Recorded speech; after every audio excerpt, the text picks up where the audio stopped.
Welcome to Kendall and Cooper Talk Mysteries. I'm Julie Cooper, a thriller writer and half of the duo bringing you our regular podcast series, spotlighting mystery, suspense, and thriller fiction.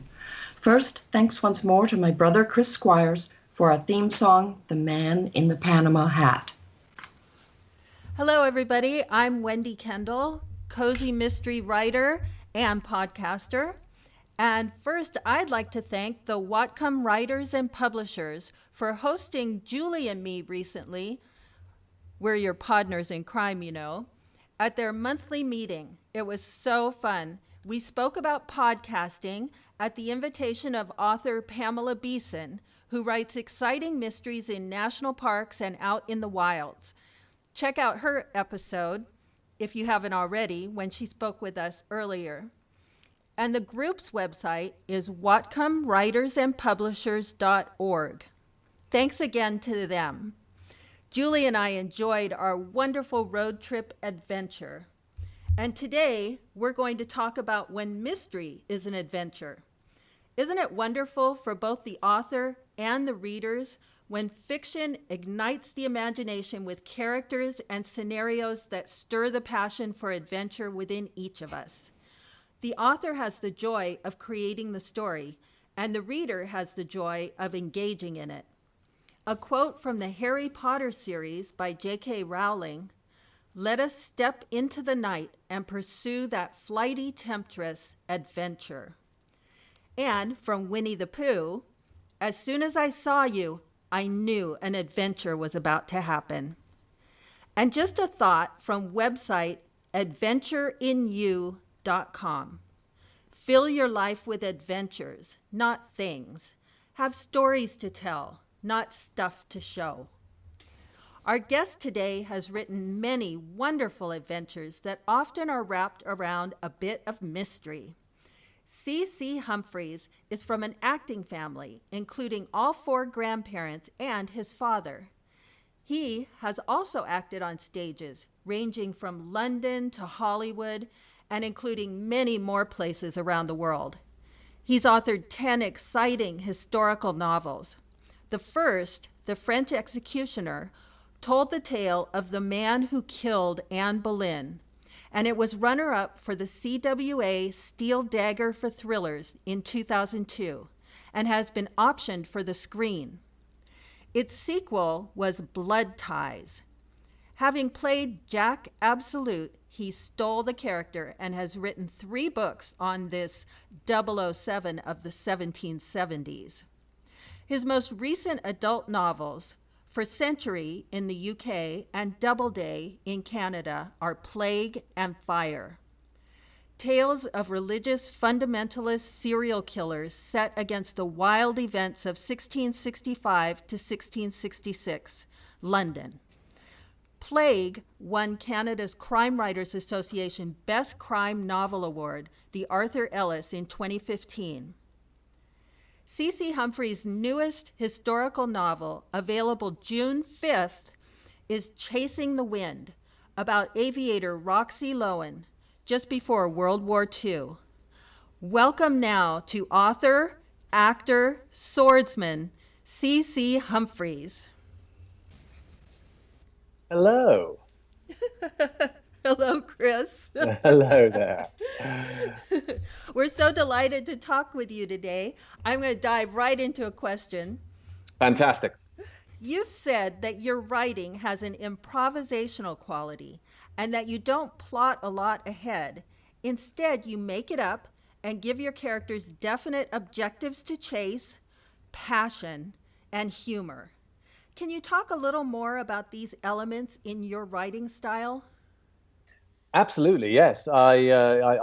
It's in my mind at the moment because I was just teaching some of this stuff over the weekend in a conference up here in Canada. Yes, I use my acting background, I suppose, and I know we're going to get into that a bit more later. But I definitely, I always loved improvisation. I love the sort of quick fire stuff you can come up with. And I love the idea of not really knowing anything when I'm setting out on a journey. I think there are some authors who like to know everything that's going to happen, but I would actually find that very boring. I don't plot a huge amount ahead. I mean, sometimes the history of the period is going to, dictate some of the structure because I'm going to want to get this bit in or that bit in of history. Right. But mostly I like to set up my characters so they will tell me the story. They will make choices. And I don't even know them that well to begin with. I don't write huge back histories for them. I'll write something. I'll give them a sort of baseline and a starting point, but then I'll put them into situations where they will act and react, and the stuff they do will almost dictate who they are. Character in action, I like to call it, which is obviously 3 words, not 2, because character in action would be a really dull book. But character in action. And the sort of flip side of that is also character in peril. My books are, as your intro was talking about, adventures. And I like to back my characters into a corner and see how they're going to come out swinging. Wow. That's so great to read that, too. Speaking of exciting characters, can you tell us a little about creating the characters in your new book, Chasing the Wind? Yes. I mean, like any book, it has its origin story. Some people flash of inspiration. Like I did with my very first novel, The French Executioner, the man who killed Anne Boleyn. I'm going to write about him because I came in a lightning flash. Wow. With Chasing the Wind, it was a bit different. I was planning on writing a story about the sort of guy I usually write about, even though I've written a number of books, particularly my YA books from a female perspective, and always have very strong female lead characters. Often the protagonist is some sort of what Raymond Chandler would call his tarnished knight. The guy, who goes down those mean streets, who is not in himself mean, he's got a history and all that sort of thing. And I was going to write about this aviator in the 1930s and getting into all the adventures that my aviator does. But then I ran into a little sort of business problem in that usually my publishers up until recently have just taken any idea I've given them and said, yes, write that, here's some money. And, which was always very nice. That would be very nice. Well, it was very nice for a long time, and that's how I operated for years, But this time they said, oh, yeah, that's a great idea. Why don't you write it, and we'll see if we want it. And that was like, da-da-da. It was a bit of a shock. They didn't immediately go for it. Yeah. And I happened to meet up with my old editor, because the people who'd said that to me were my new editors at Penguin Random House in London. So I met up with my old editor. And as quite often in a lot of my writing stories, beer seems to be at the root of it. I met up for a pint with my old editor, John, and I was telling him this story that they hadn't, immediately offered me. He said, well, what's the story? And I said, oh, I'm not pitching you, John. I left you, remember? And he said, yes, I know. He was a bit annoyed with me. But he said, no, I'm not about pitch. Just tell me what the story is. So I told him the story, and he just looked at me and said, why don't you make the aviator a woman?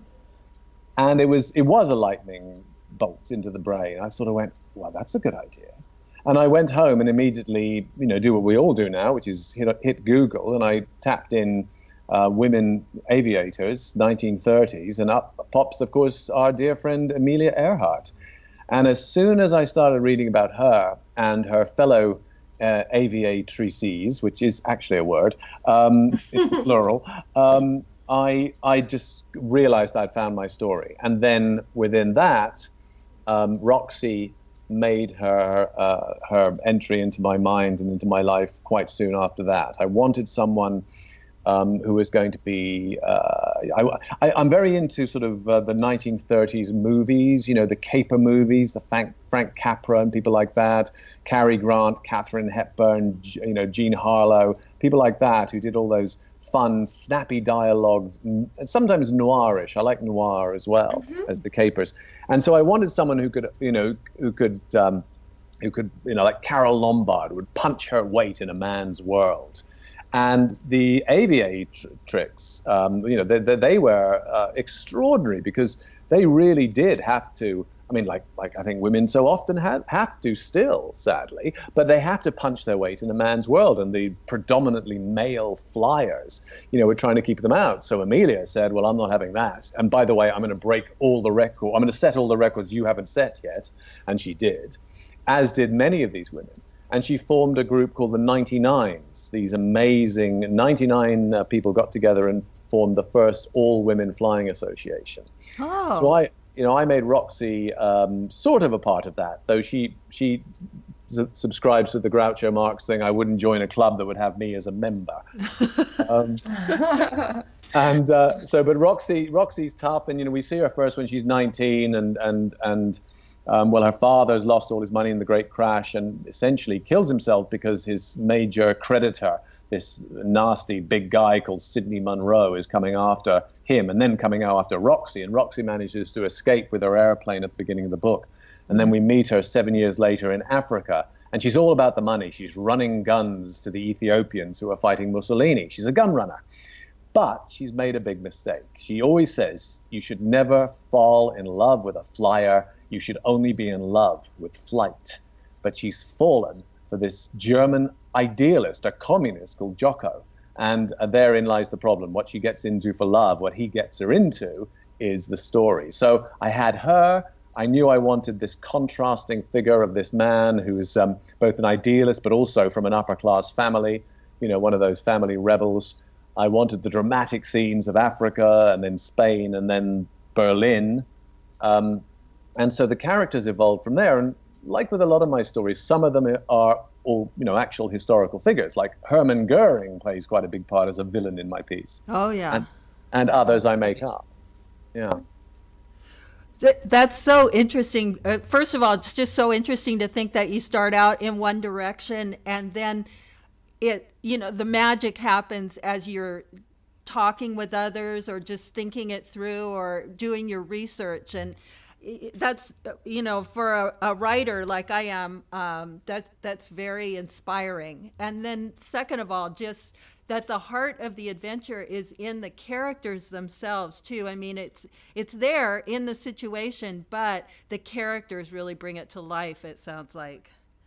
Absolutely. It's how they react to it. I mean, I think we all read books really for characters. I mean, yes, we want the stories. Yes, we want the adventures, but we're latching onto these people and we want to learn about them. We want to care about them, even if the caring is hating them and wanting them to get their comeuppance. So my villains are drawn, in a similar way. They have their journeys. It's the sort of shadow side of the hero's journey, And yes, I mean, I love it that of course there's history involved and, I'm going to end up with them at the Berlin Olympics and I need to research that. But the research, I always say that research is the springboard for the imagination. Rather than being about detail, it's about giving me, oh, I could do that. Oh, they could go there. And how would Roxy face that situation? So that's what entertains me as a writer. That's such a great way to think of research. I love that quote. Thank you. I love that quote. Oh, good. What are some of the ways that you've found that are effective for increasing the suspense in your writing? Yes, that's a very interesting question because it made me sort of think, because I'm not someone who tends to think about my writing much unless I have to teach it, of course. But suspense hasn't been one of the questions that's come up. And I think that, I'm a big one for separating out the stages of the process. So in the first draft, it's really about me telling myself the story, or rather letting the characters form and tell me the story that they want to tell me. And then I have this rough first draft, which I never, I always tell my students, don't think about good, don't think about polished, don't think about correct or even well spelled. Think about getting the story down. And once I have my story, that's when I actually, at the end of my first draft, that's when I finally do an outline. And I go, oh, okay, well, if that is going to happen there, and we want that to be a surprise, we want the suspense, then I'm going to have to foreshadow it here. If we're dealing with mystery, of course, you want your reader to be going, oh, what, why? You want them to be picking up clues along the breadcrumb trail, as it were. Ah, yeah. So I think that one of the ways I've really used suspense is during the second draft more than the first. I go back in and go, okay, that story is too obvious now. How do I disguise it to make it more suspenseful? You know, your book, Shakespeare's Rebel, is one of my all-time favorite books. I love it. Thank you so much. Oh, I love it. I read it over and over. Oh, wow. Oh, that's so nice to hear. Thank you. It is the book from my heart. I have to tell you that. It's so good. For the listeners who haven't read it yet, in Elizabethan England, Shakespeare is working on finishing Hamlet, surrounded by politics, conspiracy, rebellion, and swordplay. And not to mention, there is also romance. And this is a great story of adventure and mystery. So what's the key to bringing a historical period to life for the readers without compromising the pacing of the adventure and the mystery? Yeah, it's another good question. You see, I write. That's what I think I am. I'm an adventure writer, and mainly of historical fiction. So I want my readers to just keep reading. But if you're doing history, you need to provide some detail without getting into the infamous info dump. You include information they need to understand the character's journey.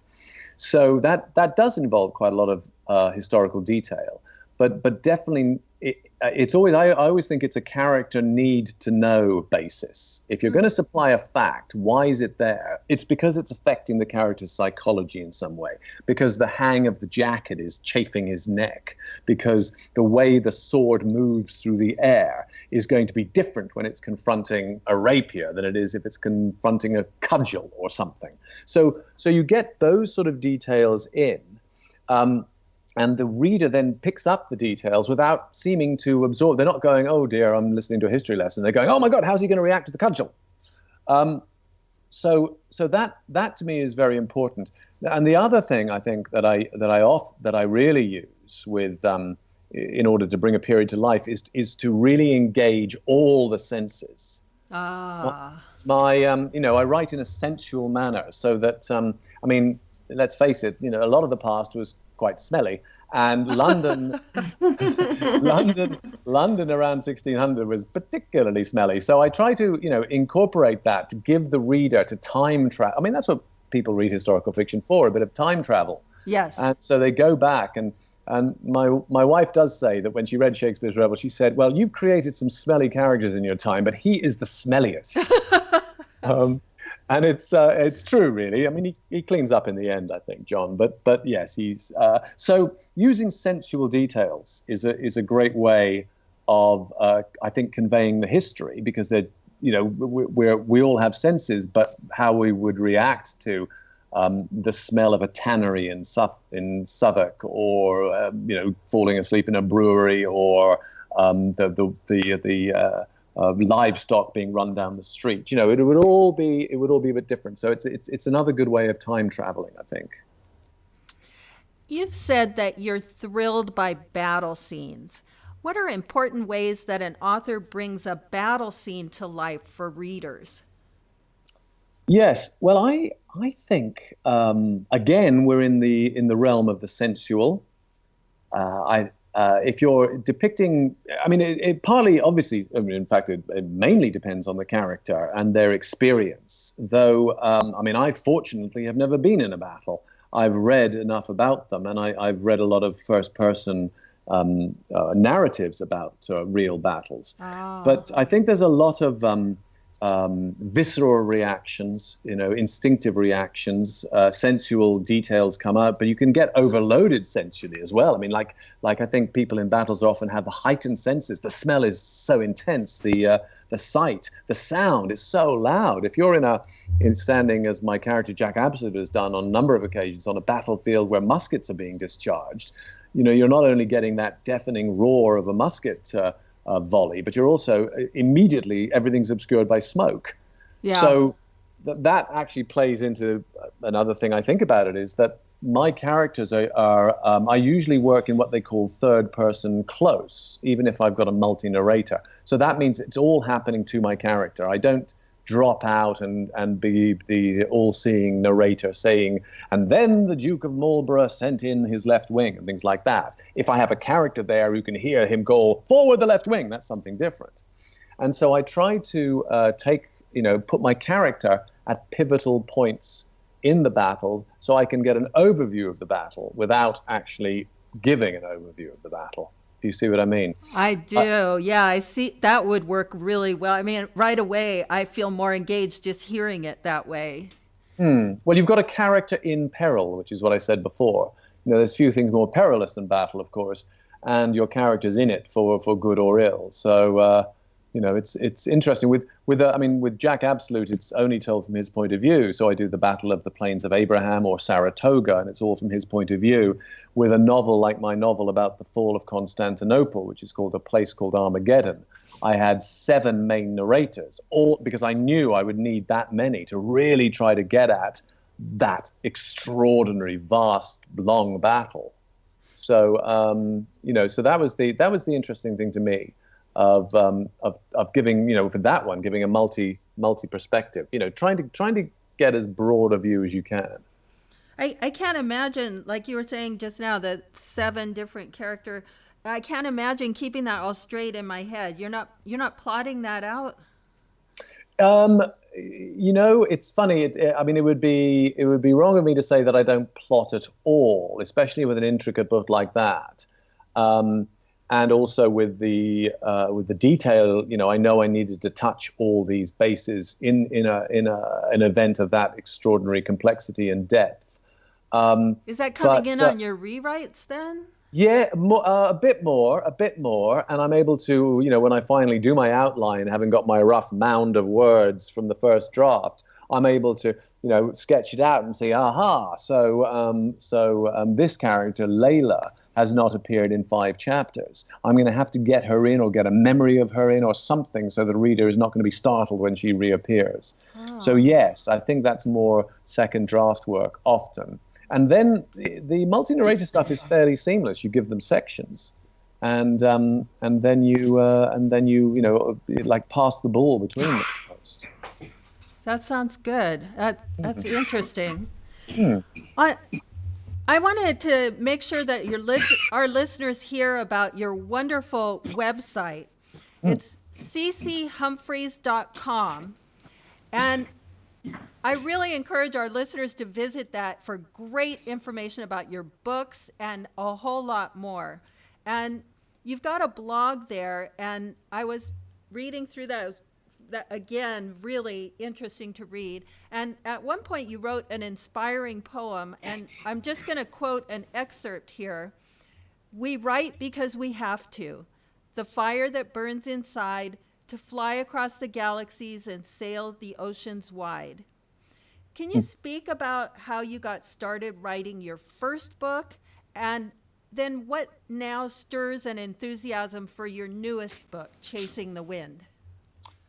Well, yeah, my first book, The French Executioner, is an interesting tale because I, like so many writers, and I'm sure more than a few of your listeners, didn't think I would actually write a novel. It seemed too big. It seemed too challenging. I'd written a couple of plays, but they were sort of hills compared to the mountain of a novel.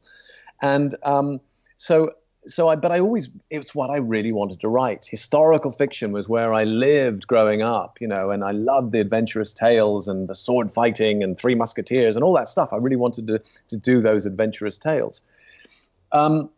With French X, it was interesting because the idea hit me literally in a very strange way. I was in a gym in Vancouver where I was working as an actor in the early 90s, doing shoulder presses and looking in the mirror, and this is how my mind works, which might be a bit disturbing to some of your readers or listeners.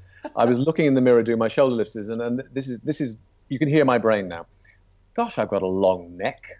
I actually do have a very long neck, and well, I think as I'm pushing up another load of weight, if I was ever executed, that'd be an easy shot for the axe. or the sword, because Anne Boleyn was executed with a sword. And then it hit me. Anne Boleyn had 6 fingers on one hand. And when I remembered those details, it all came together in sort of a whoosh. And I thought, wow, that's a story there. And I went off and started, from that beginning moment to stretch out and find all these other things that would link in, and immediately started to think, well, if I'm going to write this novel, which probably no one but my wife and my mother will ever read, I might as well put everything into it that I want to write about.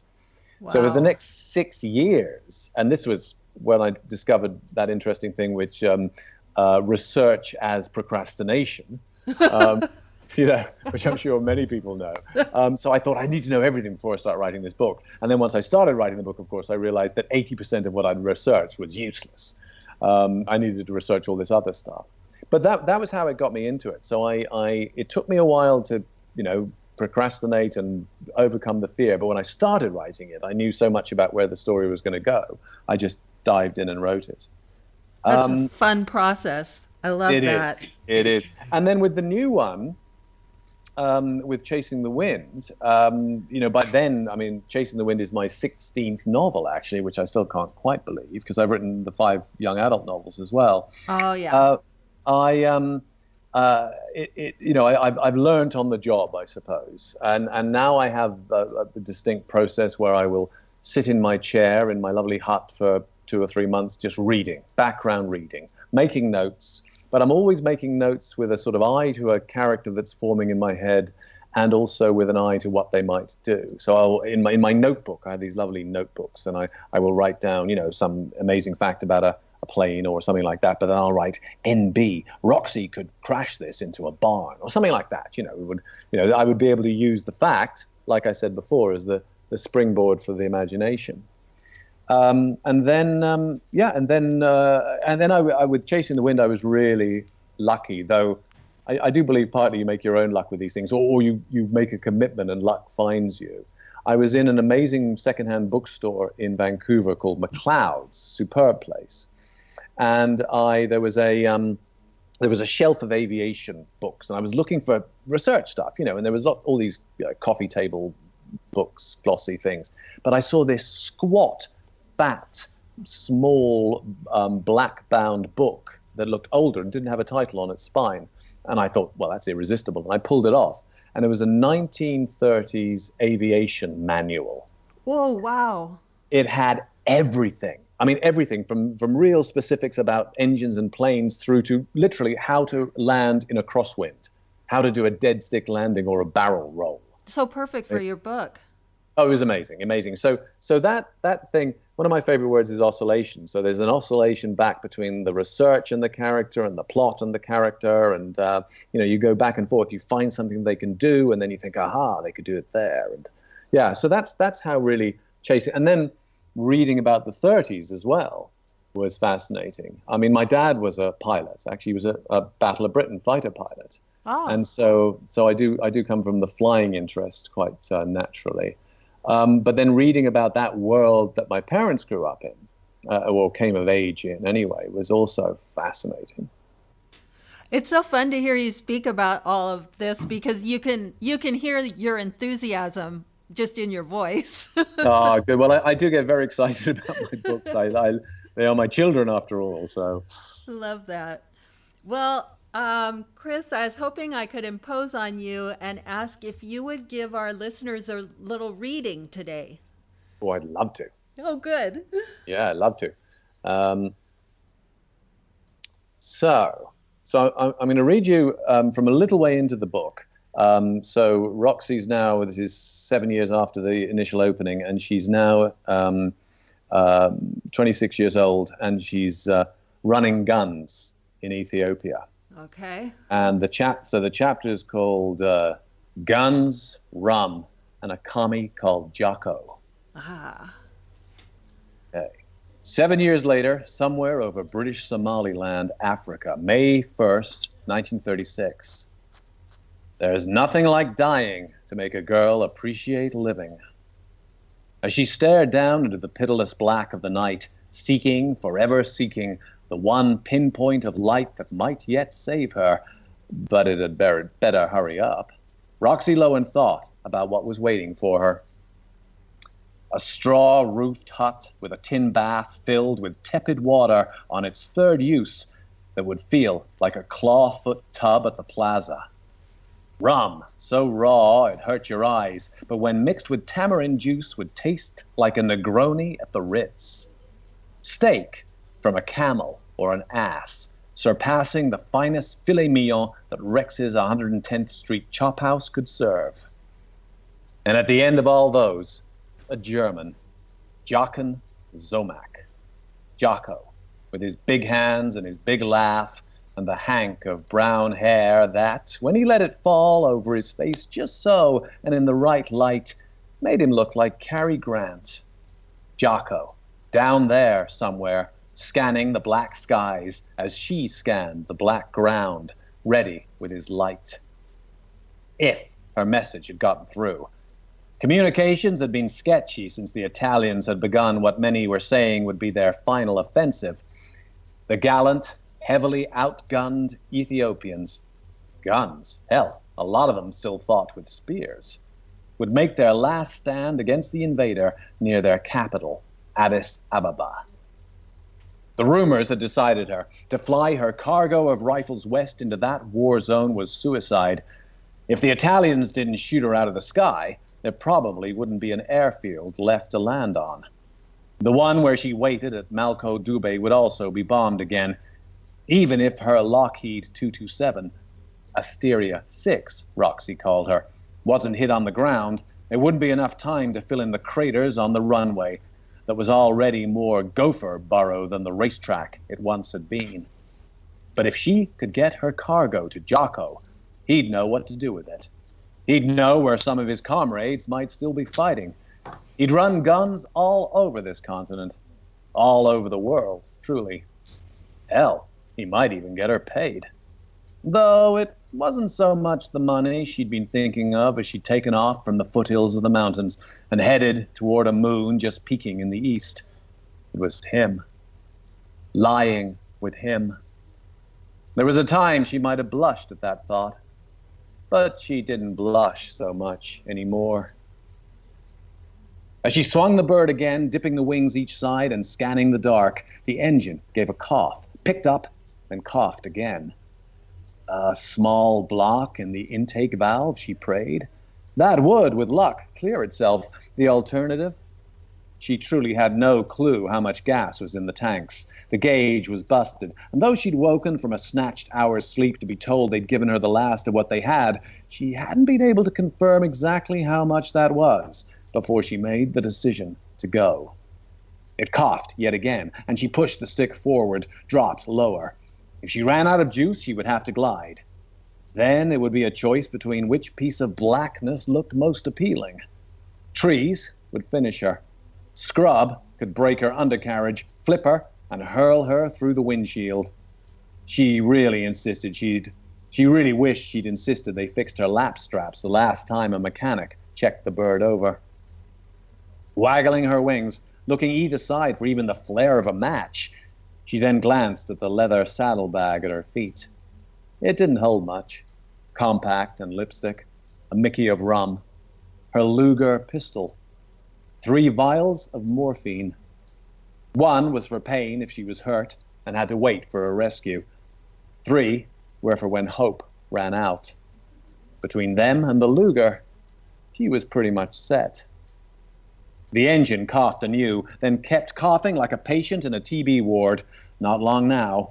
She dipped her right wing and saw them, pulses of light. Short, long, long, long. They came a second time. Short, long, long, long. J. J for Jocko. Oh, so good. Wow, I can't wait till June 5th. Thank you so much for that excerpt. It was almost cinematic. I could truly see it and smell it and feel the wind rushing past my face. It was great. Oh, thank you. I had to read it in a sort of American accent as well, as you could tell, because it kind of goes with that stuff, right? Yes. And just her kind of offhanded slang and talking about the rum and everything else. It was so effective. Oh, good. Thank you. Well, Chris, as an actor, I know part of your job is to channel a character very quickly to express a certain persona on stage. But as a writer, you don't have that kind of physicality available. So I'm wondering how exactly you got into the head of Roxy, the young female aviatrix, who's also a thief and a daredevil, for your most recent novel. Do you have any tips for us or our listeners? Getting into the head of the character. Well, it goes back a bit to what I was saying about the character in action thing that I pursue. I try to set them up as, as I say, I give them a bit of a backstory. I definitely give them objectives to pursue. And then they do tend to start telling me what they want. In this case, Roxy, as you heard there, really wants to be with this guy again. But the most thing she wants to do right now is not die. Right. So that, and her attitude to it is, I mean, she's scared, but she's one of those people who, when she's scared, she kind of just fights it, and wisecracks about it. That's, what I was saying before about the 1930s sort of the Carole Lombard character in the movies. This is the third novel I've written with a female protagonist. As I say, I've written sort of co-protagonists before from women characters, but Roxy is definitely my strongest leading lady to date. I think she's the focus of the whole book, and I said this thing in a sort of flip manner recently to a group of writers, and then the more I thought about it, and then I said it to a top New York agent who's also a writer, and he was like, "Oh, thanks, man. That's good." I said to him and to the class, I said, "Writing is writing," and it sounds so sort of flip, right? But I just don't think writing is thinking about writing. Writing is writing. And when you start to write, then your brain is going to do things that your sort of planned out brain couldn't do. You're going to slip into an area where your brain is just going to start making associations and going, well, she could be this, or she is this, or I am this eventually. And that's how I get into her head. Great. Pardon my cough here. Yes, I heard a bit of that. All right. Are you all right? You got some water there or something? I'm not sure water's going to help, but I'll try to. Whiskey. There you go. Good idea. Well, at a writer's conference, I know I've seen a photo of your writing hut. Can you tell our listeners more about this structure and what's inside? Ah, the writing hut. Yes, yes. I was at the PNWA conference. I think it was where didn't I meet you there, Wendy, once? The PNWA conference in Seattle? Yes, well met at PNWA conference. That's right. Last time I was there, I think I talked about my cedar octagon once too often, and people like Robert Dugoni and Jeff Ayres got bent out of shape about it and said, right, we're gonna create T-shirts which are going to say I'll be in my cedar octagon. So yes, I mean, actually, writers do hate me because of it, because it is a marvelous space, and it was what sold it. I mean, this was the first place we saw on Salt Spring Island where I live, which is, I can probably wave. Well, if you were on San Juan Island, I could wave to you because we're basically the same island group. Beautiful. I'm about 4 miles away from San Juan Island. What a beautiful area. Oh, it's gorgeous. It's gorgeous. Particularly today. You got nice weather down there today? It's gorgeous. It's all sunshine today in Seattle. Can you believe it? Yeah, it's lovely here too. So we got taken to this place. We weren't even thinking really seriously of moving to Salt Spring, and then the realtor saw us coming and said, "Oh, I got the place for you." And she took us to this lovely land, and then a lovely house. But then she led me into this studio, and the woman who lived here before was an artist and built it for herself. And it's called, the guy who designed it's a man called Luke Hart Weller, and he has copper wood studios. So it's cedar and copper inside. Oh, beautiful. All hand tool, huge windows, double glaze, so it's warm in the winter. It's big as well. I mean, it's probably, it's an octagon, so it's even. So it's probably 16 by 16 feet. So big space. And, I plunked my desk right in the middle there, and I just sit there sort of trying to channel the forces of the octagon. So it's lovely. That sounds great.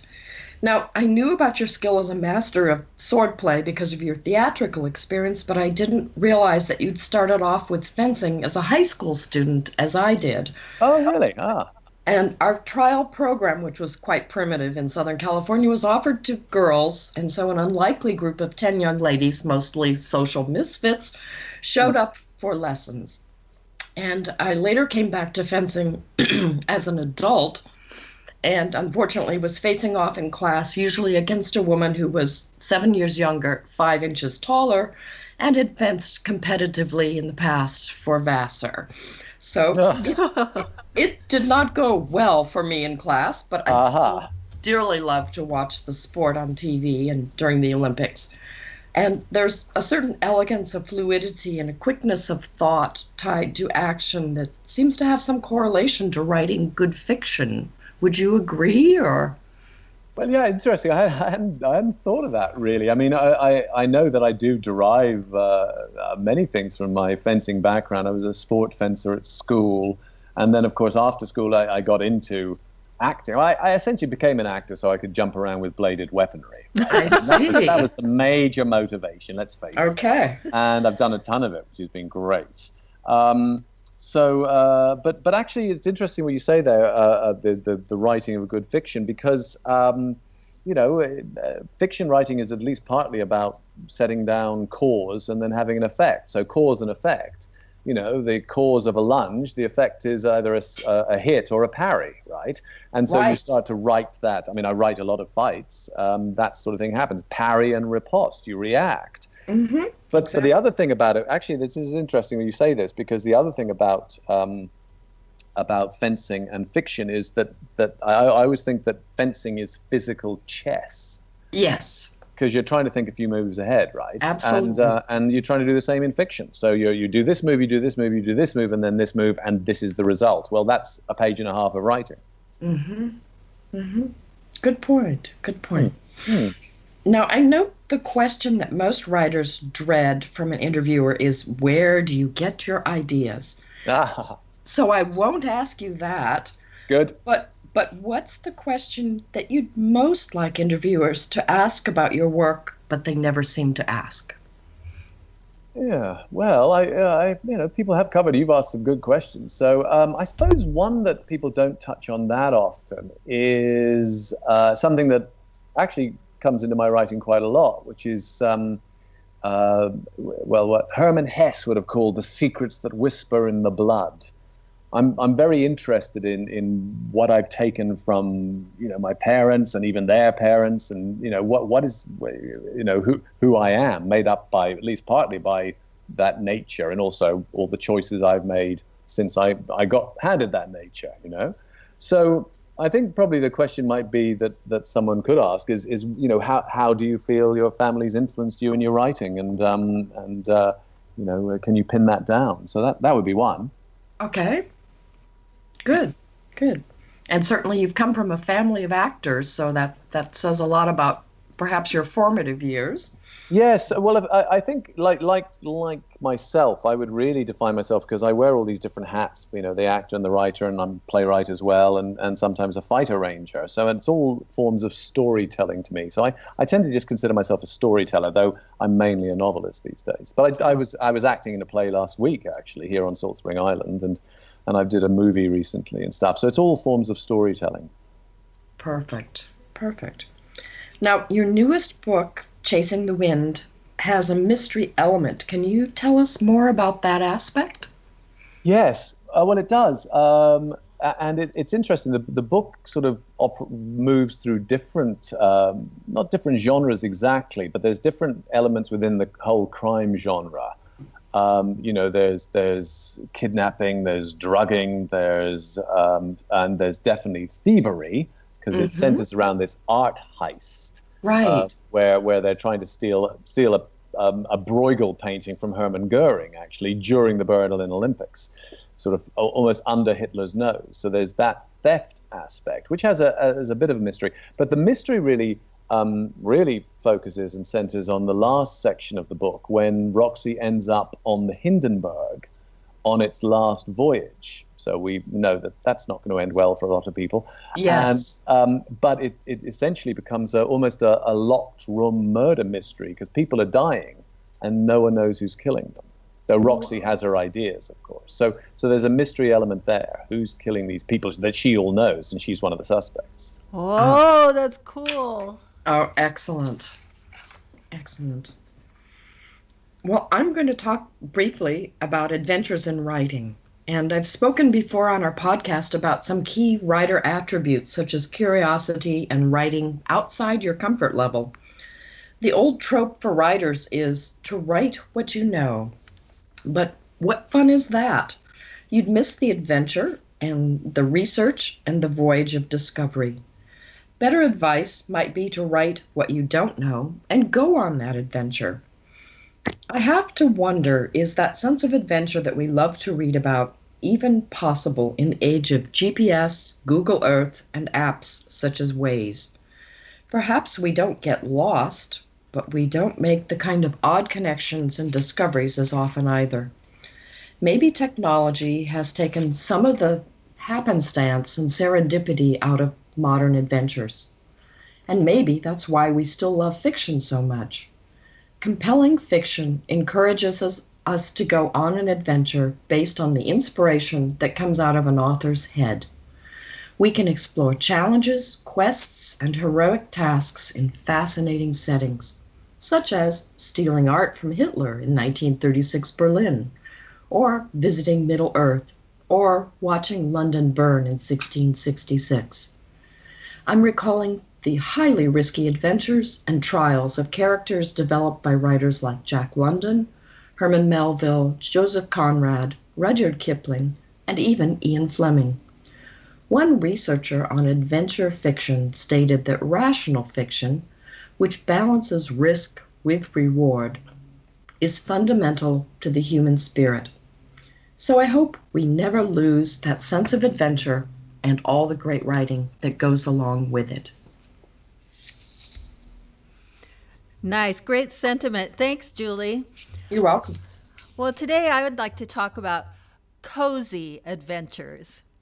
Adventures can be found by readers in the everyday. It's those everyday, close-to-home challenges that the average person must summon the courage to face, which can ignite an adventurous passion. This is the type of adventure that we cozy mystery authors love to write for readers who enjoy that mystery subgenre. Cozies are adventurous too. John Amat has led expeditions in remote regions of northern Norway, Peru, Nepal, China, Greenland, and has explored areas of the Arctic on 6 occasions, making many first ascents of previously unclimbed peaks. You can read about his amazing adventures on the website adventureattitude.com. He's a celebrated keynote speaker, and his mission is to encourage people to push beyond their self-imposed limitations, to be more personally accountable for their own actions, and to embrace effective teamwork by valuing the contributions of others. He has said, "Adventure isn't hanging on a rope off the side of a mountain. Adventure is an attitude that we must apply to the day-to-day obstacles in life." In John Amat's latest book, Straight to the Top and Beyond, he uses the metaphor of adventure to develop a 9-step approach for scaling the heights in today's unpredictable and rapidly changing global business environment. The everyday can present exciting adventures. It's all in the attitude that you bring to it. So don't let the subgenre name cozy mysteries fool you. Those plots also include exciting adventures for their amateur sleuths to face and to solve. Great examples are written by Laura Childs, Leslie Budowitz, and others that you'll want to investigate. After all, when it comes to story plots, mystery, and fictional characters, spontaneity can be the best kind of adventure. When it comes to adventure in cozies, how will it all turn out? It's a mystery. And I'm going to go ahead and also start with my book recommendation for this episode. It's the book Prayer of the Dragon by Elliot Pattison. This book will transport you and immerse you into the geography and culture of Tibet, and it will give you a mystery to solve. There have been 2 men murdered at a remote mountain shrine, and their hands were cut off and taken. Shan Tao Yun was an investigator in Beijing. He was exiled by the government to Tibet. Shan travels to a remote Tibetan village where an unconscious man is being held as the guilty party in the murders of 2 men. Shan is accompanied by 2 dear friends of his, Lokesh and Gendron. Suddenly, his 2 friends are taken hostage by the head of the village, who thinks that his safe position is threatened by their arrival. Lokesh, and especially Gendron, are in horrible danger, while Shan is forced to find out the truth behind the murders. The suspect is a Navajo man who has traveled to Tibet with his niece, hoping to prove that Tibetan people and the Navajo are ancient relatives. There is a theory that the 2 may be somehow connected in their long ago past. The niece is studying the old religious practices and symbols. Now, 2 of their companions are murdered, and the niece is gone. The man, Hosteen, was seen covered in blood coming down the mountain and then entering the village. Shan must find the killer and discover the motive for the murders. But the secrets of Sleeping Dragon Mountain are not easily learned, and danger is at every step. This is not a book that you're going to read quickly. The skilled writing slows you to a Tibetan tempo. You'll have to suspend your fast Western ways and surrender to the pensive, almost meditative prose. The narrative is meant to be pondered and savored. You'll revel in descriptions of the wonder and awe of the mountain and its centuries of history. The perils increase as the story continues, and Shan's journey is filled with danger along the Bon Kora, the ancient path to the summit. All the time, Shan is also concerned about his friends who are being tortured back in the village. The author paints a picture of the people that shape the fate of Tibet today. He describes the agrarian villagers deprived of their Buddhist roots, the Chinese Communist military guided by a bureaucratic policy campaign, Buddhist holy men and sympathetic villagers who revere the mountain and its past role in traditional spiritual pilgrimages, the outlaw miners whose profit-making goals threaten devastation, and foreigners who are seeking to study. Does Shan solve the murder mystery, find the missing niece, solve the riddle of Dragon Mountain? You'll enjoy this journey to find out. And now I'm wondering what Chris would recommend to our listeners. Well, you were asking about mystery, so I was thinking about some of the interesting mysteries I've read in recent years, and one that sprang to mind was the wonderful Kate Atkinson, who I'm sure you know. She wrote these very famous books, Life After Life and A God in Ruins and stuff. But actually, I think my favorite of hers is one called Case Histories.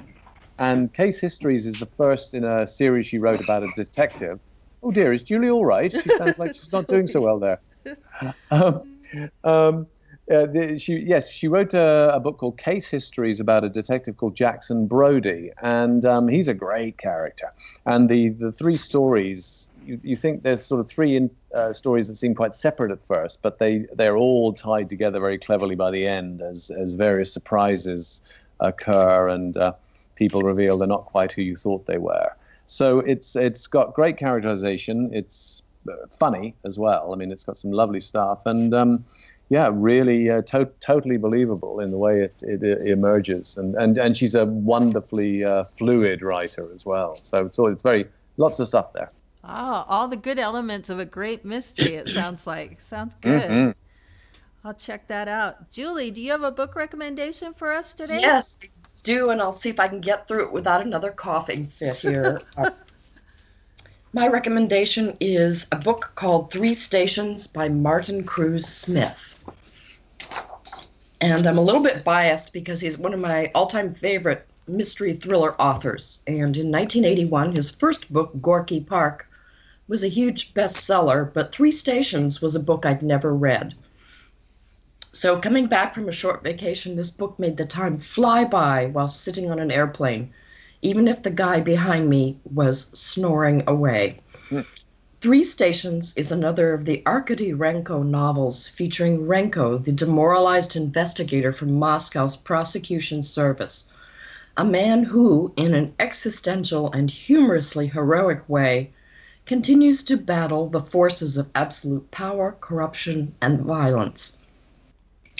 Martin's an outstanding writer for several reasons. First, he knows when to break the rules in writing suspense. Many writing workshops and experts say, never start a mystery by writing about the character's thoughts, dreams, the weather, or with the character sleeping. And the next edict is usually, you must have a snappy first sentence and use lots of dialogue. Yet he does exactly the opposite with descriptive passages. Here's the opening couple of sentences from page 1. The summer night swam by. Villages, ripening fields, derelict churches flowed and mixed with Maya's dreams. We're introduced to a young 15-year-old girl named Maya who's on the train with her 3-week-old baby girl. She's traveling in hard class, which is the poorest, most dangerous form of train travel, and she keeps her baby hidden in a basket. We know only that she fears someone is following her to bring her back. She then goes out to the vestibule to breastfeed her baby and narrowly escapes a sexual assault, which happens after the first few pages set in the scene on the train. Saved by an elderly woman, she returns to the main car and shares tea with the old woman, and then she goes to sleep. She awakes the next morning as the train's pulled into the station, and everyone is gone, including her baby. It's a highly effective way to keep the reader motivated to keep going, keep turning pages. And it's written with such subtlety that you think, no, what just happened?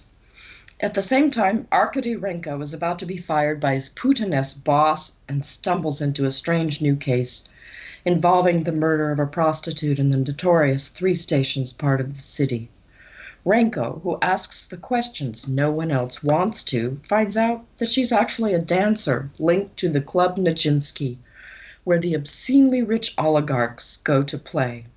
But nothing is quite what it seems, either with a super rich, an ancient retired ballerina, or a society journalist who uncovers damaging evidence on an oligarch who's promoting charities for street kids. And this brings me to another aspect of his writing, the sense of surprise that he cultivates and carefully builds into the end of some scenes. You'd logically expect brutality from, say, a heroin dealer protecting his hidden shipments in Three Stations. Excuse me. Wendy, can you finish this? Yes. I don't know if I can give it the same passion that you have. At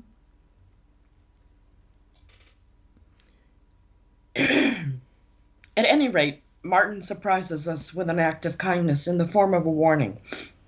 And just as quickly, a scene can flip from mildly ominous to graphic and deadly. It's this kind of skill which Donald Moss refers to in writing workshops as a 180 flip of the reader's expectations that compels us to keep reading. So, combined with passages of lyrical beauty amidst the squalor and evil of Three Stations as Renko solves the murders, it's quite a brilliant book. This book, as you can tell, is not for everyone. It's filled with graphic violence, sex trafficking, addiction, and political corruption. Yet the light shines through in our male protagonist, Arkady Renko, who just won't give up. Highly recommended. The New York Times reviewer once said, "The writing mesmerizes. Long live Renko." Thank you, Julie. Thank you you're a trooper. You're a I'm so trooper. You sorry. made it through. Yes. That's But awesome. And I think that is a wrap for our it, episode today. it is. That's great. I just want to say that it's interesting you said Donald Mast because it was Donald Mast who I said writing is writing to at the bar, and he was like, "Oh my God," and went home and wrote. Oh, that's funny. That's funny. That's cool. Yeah. Yeah. Well, thank you, author C. Humphreys, for coming on and being our guest, and for especially your newest book, Chasing the Wind, coming out very soon. And thank you for sharing your thoughts on acting, writing, swordplay, and first-class characterization. We're looking for more novels from you. And keep reading and keep writing. I plan to. Thank you so much. It's been absolutely delightful to be here. Thank you, Chris.